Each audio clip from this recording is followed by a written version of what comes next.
Bismillahirrahmanirrahim. Allahumma salli ala Muhammadin wa ali Muhammad wa la hawlun wa la quwwatun illa billah.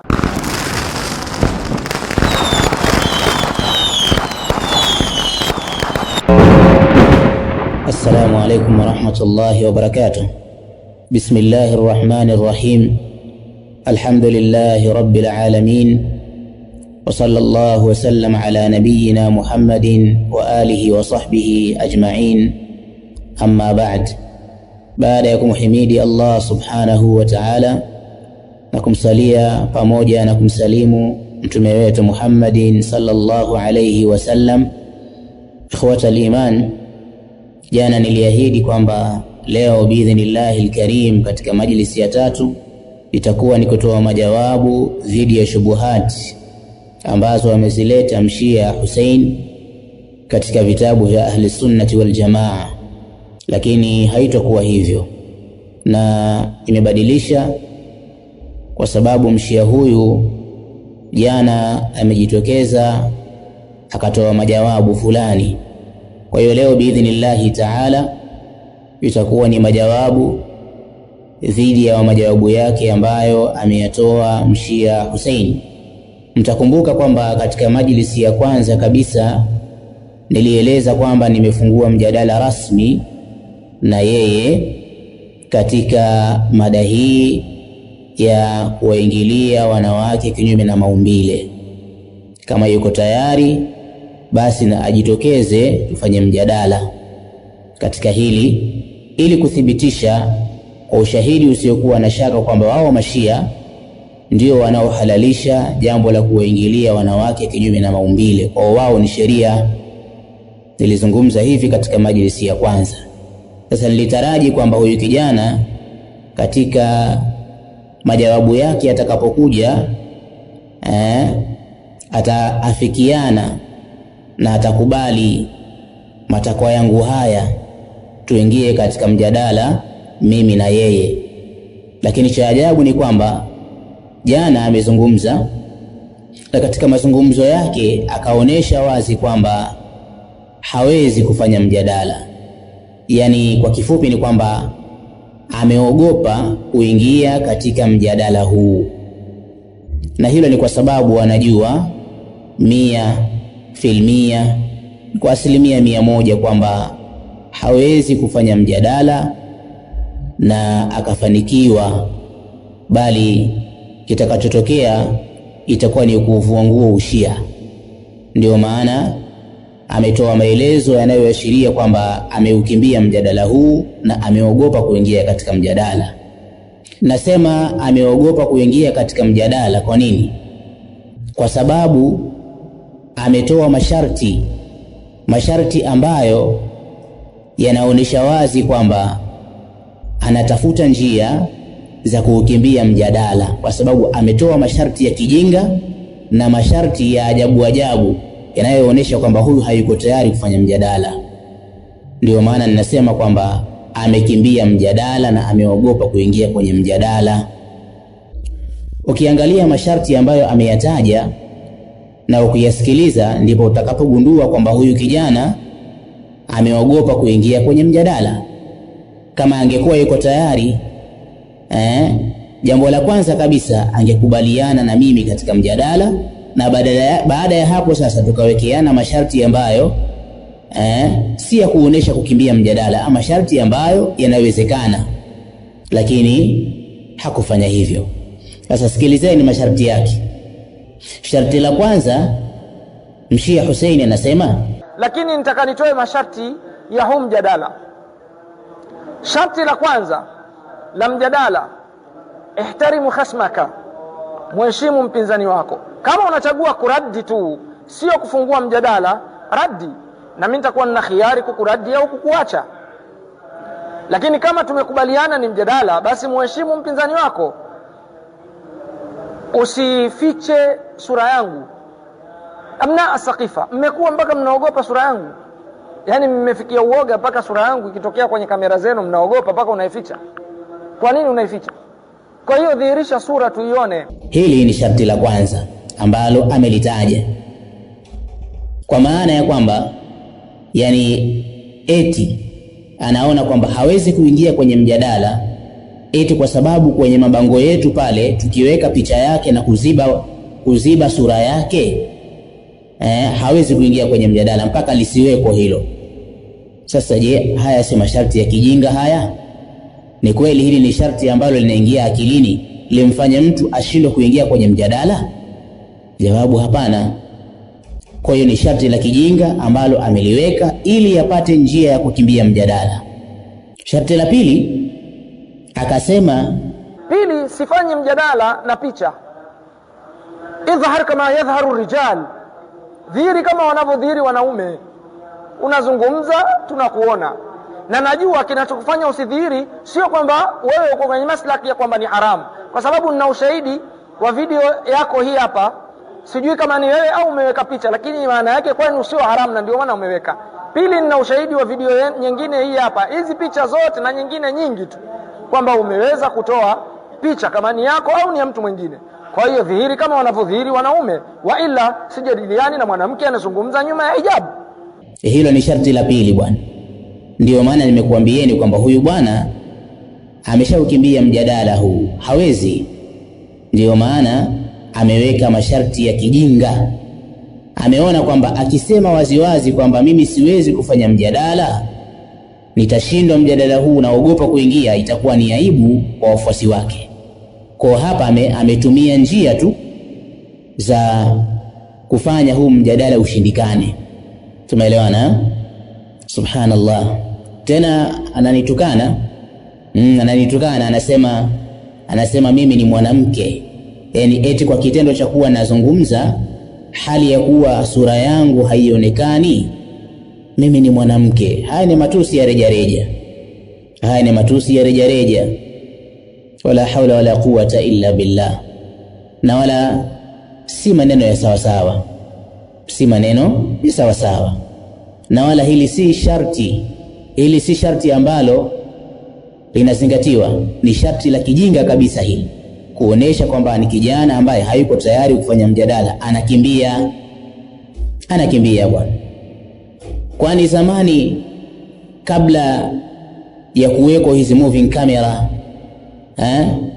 kabla ya kuwepo vitu hizi ala tutaswir, kabla ya kuwepo hivi vyombo vya kuchukulia picha, watu walikuwa hawajadiliani kwenye vitabu?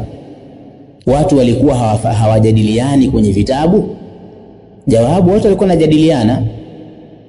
walikuwa wanajadiliana kwenye vitabu. Maana kuna mjadala wa ana kwa ana ambao ni kukutana live, mnakutana kama ni sehemu fulani, kama ni msikitini, mnakaa pamoja mnafanya mjadala, sawa. Lakini pia kuna mjadala ambao sio wa ana kwa ana, si mjadala wa kuonana. Watu wanaweza wakafanya nikashi wakajadiliana hata kwenye vitabu. Haya mambo mbona yako sana tokea zamani, bali maulama wa Kishia tokea zamani hawakuwa wakijadiliana na masunni kwenye vitabu. Msunni anaandika kitabu, anatokea mshia naye anaandika kitabu kumjibu, wanafanya nikash. Kwa hiyo wanachuoni wenu wa Kishia zamani walipokuwa wakijadiliana kupitia kwenye vitabu na wakinakishiana na wapinzani wao, walikuwa ni wanawake. Kwa hiyo hizi ni hoja za kijinga ambazo hazina kichwa wala miguu. Masharti ya ajabu yote haya anayaweka ili yakimbie mjadala. Hawezi kusema waziwazi kwamba mimi naogopa kuingia kwenye mjadala, nitakuwa nimeuvua nguo ushia. Kwa hiyo anafanya hila za kufanya mjadala ushindikane. Sharti la tatu akasema, jambo la tatu, narudia kwenye nukta ya kumheshimu mpinzani wako. Usiniite majina ambayo siyajui. Shiagolo haitwaye Zaid.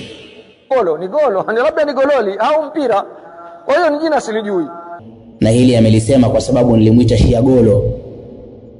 Nilimuita Bwana Hussein Shiagolo kwa sababu nimeongeza neno pale golo. Akaona kwamba hii ni kejeli au nimetumia jina ambalo yeye asilolijua au ambalo kwamba halitaki. Taban, kama hutaki ni kuita Shiagolo, mimi niko tayari katika hilo. Sawa? Sikuiti Shiagolo kuanzia leo. nitakuita Mshia Hussein. Tumeelewana? Mimi nahitaji tufanye mjadala, lakini wewe ushakimbia na wala huko tayari, huwezi kuingia kwenye mjadala huu, inaonekana. Tumeelewana? Ama masharti ya mawili yaliyotangulia, sharti la kwanza waliposema kwamba isifiche sura yako, na sharti la pili uliposema kwamba ufanyi mjadala na mwanamke aliyejificha nyuma ya pazia, kwamba eti mpaka nionekane sura yangu nichukuliwe kwenye moving camera. Haya masharti mimi sikubaliani nayo kwa sababu hayana msingi wowote.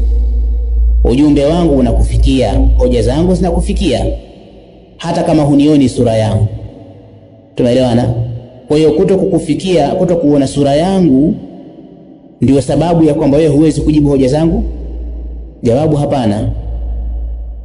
hapana. Kwa hiyo hayo masharti hayana msingi na mimi sikubaliani nayo, na mimi sioni kwamba eti hilo linaweza kuwa ni sababu ya msingi inayoweza kumpelekea mtu kukataa kufanya mjadala eti kwa sababu hajaona sura ya anayejadiliana naye. Huo ni ujinga na ni kuonesha kwamba unakimbia mjadala. Umeelewana? Lakini cha ajabu, huyu kijana akasema niko tayari kwa mjadala, fuata kanuni hizi. Huu ni uongo, hii si kweli. Inaonekana wewe huko tayari kwa ajili ya mjadala.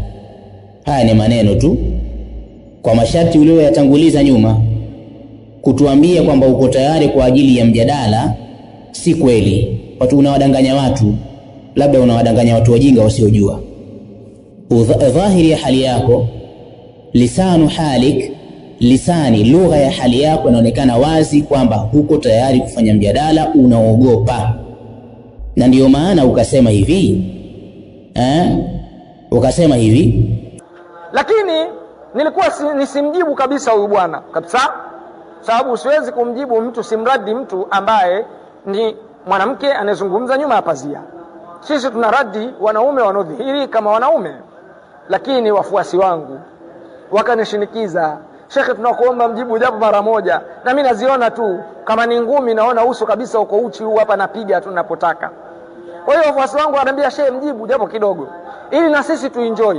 Nitakujibu na hii ndio itakuwa mara ya kwanza na ndio ya mwisho, na sio mjadala, bali nimeamua kufanya raddi. Bas, hakuna mjadala hapa. Sijakubali mjadala na mwanamke anazungumza nyuma ya pazia. Kwa hiyo na raddi kuonyesha kwamba tunao uwezo wa kujibu. Na akija tena mpuuzeni, huyo ni mpuuzi, ni mwanamke anazungumza nyuma ya pazia, hatuna shughuli naye, hatutomjibu. Lakini namjibu hii moja tu kuonyesha kwamba dalili tunazo na hoja tunazo. Hayo ni maelezo yako uliyoyazungumza na ukaonesha wazi kwamba hapo, yani hata hivyo ulikuwa usinijibu kwa sababu mimi ni mwanamke nazungumza nyuma ya pazia. Ukazungumza hivyo kwa matusi yako. Lakini kwamba eti sio wafuasi wako wamekwambia, wamekulazimisha unijibu. Kwa hiyo maana yake umejibu, hiyo ndio mara ya mwisho, utajibu tena, maana yake ushakimbia mjadala wewe. Subhanallah. Wala haula wala quwwata illa billah. Mjadala ushakimbia bwana. Mjadala huwezi wewe. Na hilo ni kwa sababu nilikwambia ukiingia kwenye mjadala usije ukazungumza kama watu wa kahawani.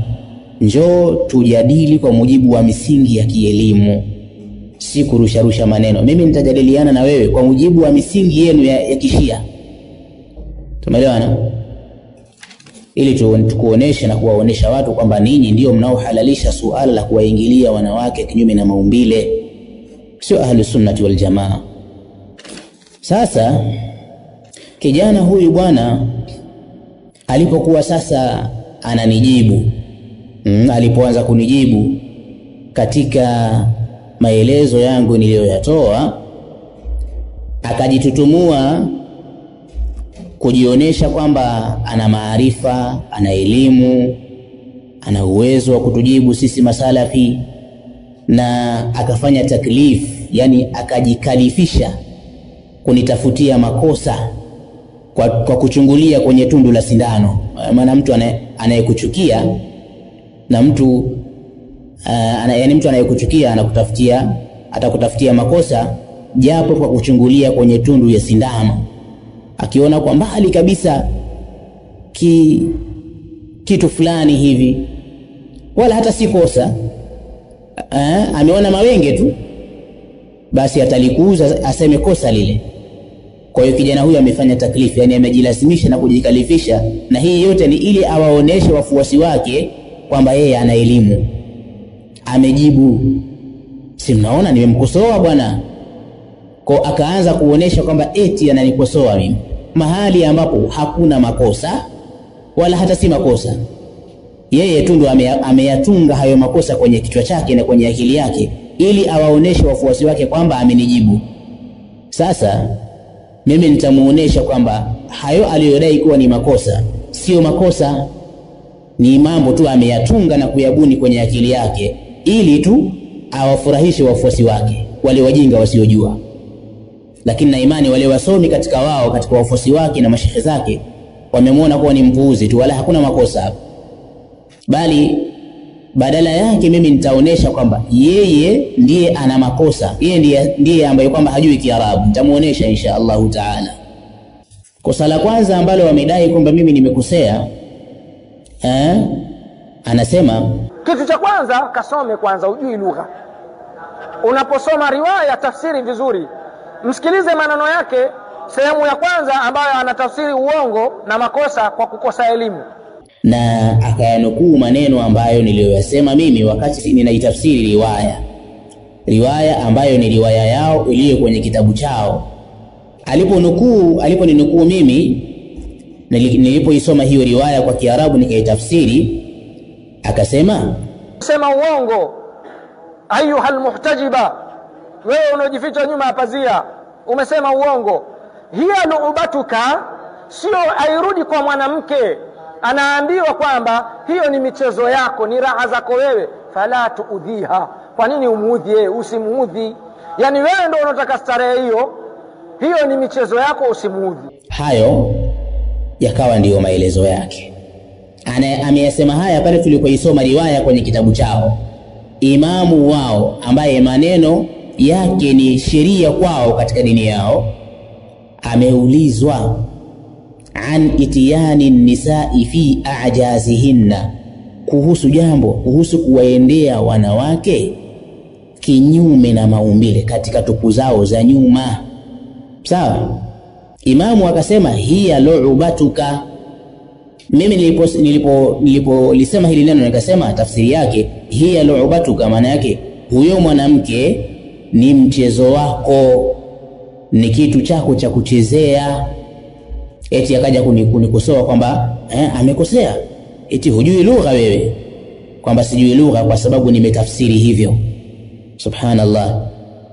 Sasa hapo hakuna makosa eti. Hilo si kosa, bali hiyo ni tafsiri ya sawa sawa. Ni tafsiri ya sawa sawa, la haina kosa lolote. Sawa?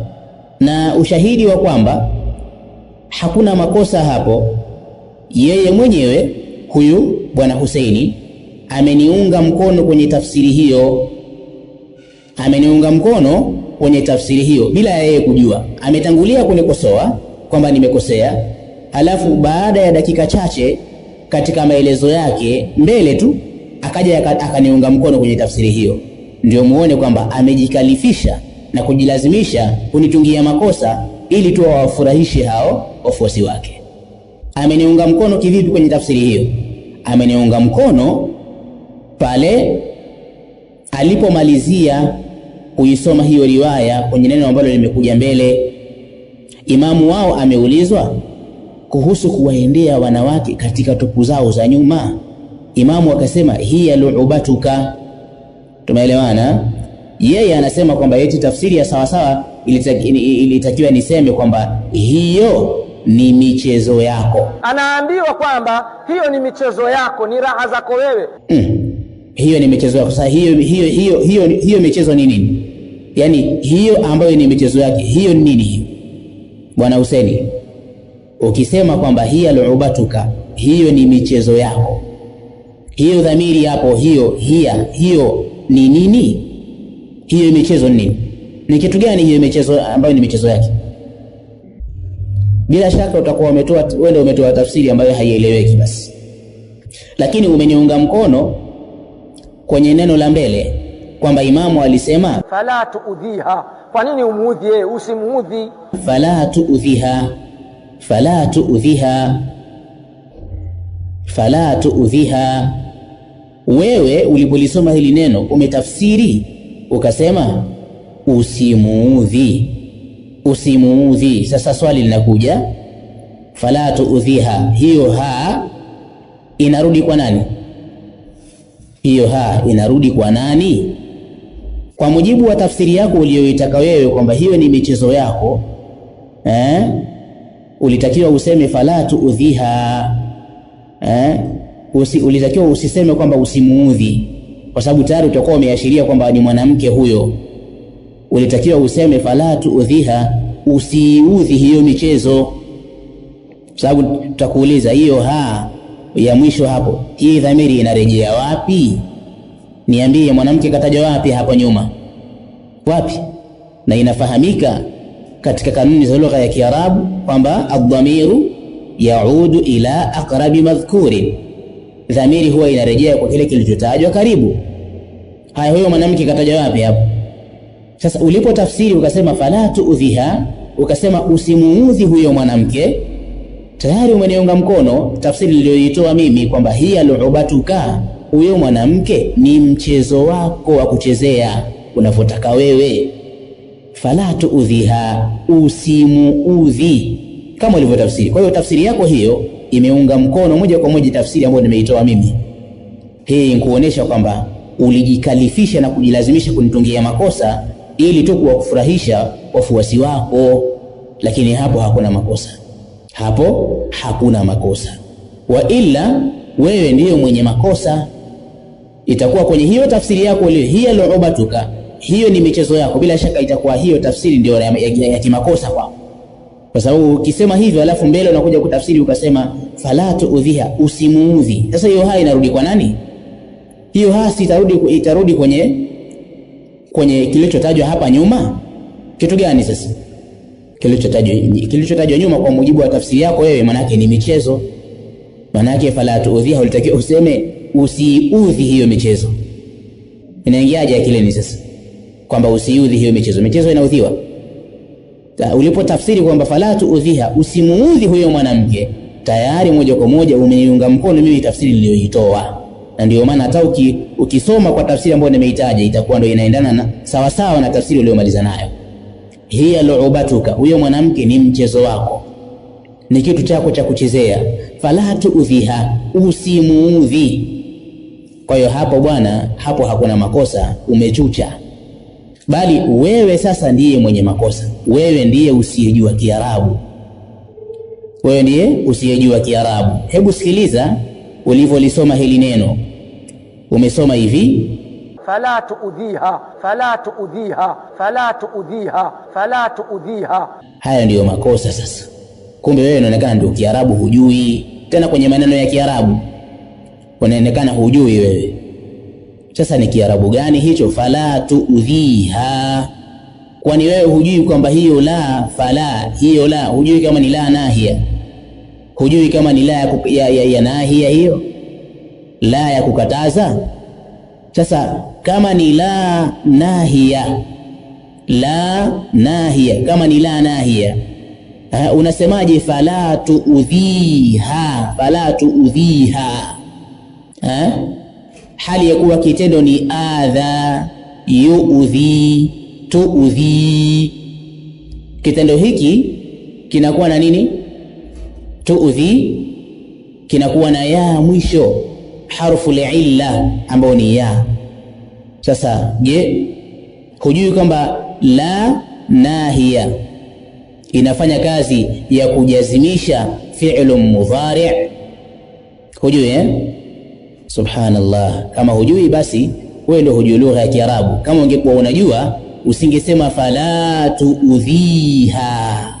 Sawa sawa, ulitakiwa useme fala tuudhiha, fala tuudhiha, fala tuudhiha bila ya kuvuta, kwa sababu la ni la nahia, alafu tuudhi, tuudhiha, tuudhi inakuwa ni fi'lun mudari'un majzumun bila nahiya, bila nahiya. Wa alamatu jazmihi hadhfu harfi al-illa, alama ya kujazimishwa kwake ni kuondosha ile herufi ya illa, sawa. Wal kasratu qablaha dalilun alaiha fala tuudhiha, ndio sawa sawa, sio fala tuudhiha. Tumeelewana? Kwa hiyo riwaya, imamu wenu ameulizwa kuhusu kuwaingilia wanawake kinyume na maumbile kwenye tupu zao za nyuma, anasema hiyo fala hiya lu'ubatuka, huyo mwanamke ni mchezo wako, maana yake wewe mfanye unavyotaka, usimuudhi tu. Fala tuudhiha, usimuudhi tu, kwa maana inaonesha anahalalisha kitendo hiki, na kwenu haya maneno ni sheria. Sehemu ya pili, uliponikosoa bwana Husaini, umenikosoa kwenye riwaya, kwenye tafsiri vile vile, kwamba imamu amesema katika ile riwaya tuliyoisoma kwamba amesema dhalika lahu. Mimi nikatafsiri nikasema hiyo tupu ya nyuma ni halali yake. Ukacheka sana kwamba eti nimekosea. Yani unajilazimisha kutunga makosa ili tu kuwafurahisha wafuasi wako. Ima unafanya hivyo kwa makusudi, au kama si kwa makusudi basi wewe ni mjinga ambaye hujui Kiarabu. Basi hapo hakuna makosa bwana. Hapo hakuna makosa. Riwaya inasema aliulizwa imam, sawa, kuhusiana na mtu an itiyani rajuli almar'ata fi duburiha, kuhusu mwanaume kumuingilia mke wake katika tupu yake ya nyuma, katika dubur. Je, yafaa? Sawa. Jawabu likatoka kwa imamu, dhalika lahu, dhalika lahu. Sawa. Tafsiri niliyoitoa ni sawa sawa, kwamba hiyo tupu hiyo ya nyuma, lahu ni halali yake. Mpaka nikakwambia wewe umesoma usulul fiqh kwamba allamul jarra, allamul jarra, lamu ambayo ni harfu jarri inafidisha kuhalalisha. Sawa. Na hiyo dhalika, hiyo ni dhamiri, na kanuni inatuambia adh-dhamiru yaudu ila aqrabi madhkurin, dhamiri inarejea kwa kilichotajwa nyuma, karibu hapo. Sasa ukiangalia riwaya utakuta imetajwa, ameulizwa imam an itiyani rajuli almar'ata fi duburiha, kilichotajwa hapa nyuma, hapa karibu ni dubur, neno dubur ambao ni tupu ya nyuma. Sasa neno dubur ni mudhakkar, na ndilo limetajwa hapa nyuma hapa. Baada ya kutajwa neno duburi hapa ndiyo mwisho, imamu pale pale anasema dhalika lahu, maana yake hiyo tupu ya nyuma, lahu ni halali yake yeye huyo mwanaume. Makosa yako wapi sasa? Wewe ndio mjinga basi usijua lugha ya Kiarabu, si mimi. Kwa hiyo hapo hakuna makosa, jambo liko sawa sawa kabisa, kwamba imamu wenu amehalalisha jambo hilo.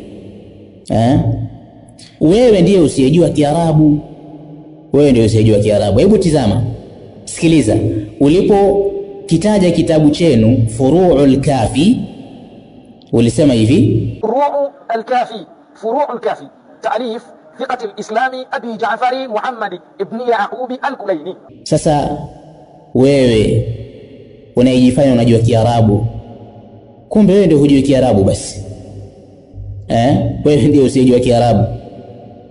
Kwa sababu gani?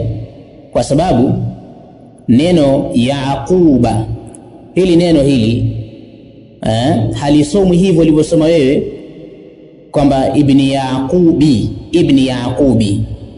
Kwani hujui kwamba neno Yaqubu hujui kama ni kalimatun a'jamiyya, hujui kama ni ismun a'jamiyyu, jina la Kiajemi hujui?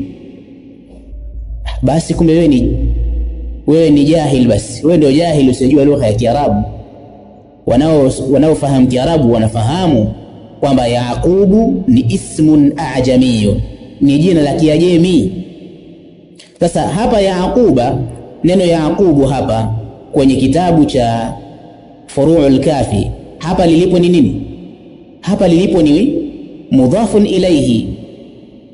Kama ni mudhafun ilayhi, wewe unaliwekeaje kasra hali ya kuwa ni ismun a'jamiyyu? Sababu ibn ni mudhaf.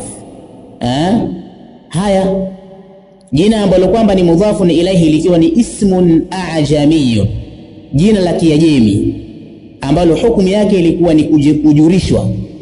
Swali, jina la Kiajemi linajurishwa kwa kasra? Kumbe wewe ndio usijua Kiarabu. Sasa sawa sawa litakiwa useme ibni, useme ibnu Yaquba, ibnu Yaquba ndio sawa sawa, sio ibnu Yaqubi, ibnu Yaquba.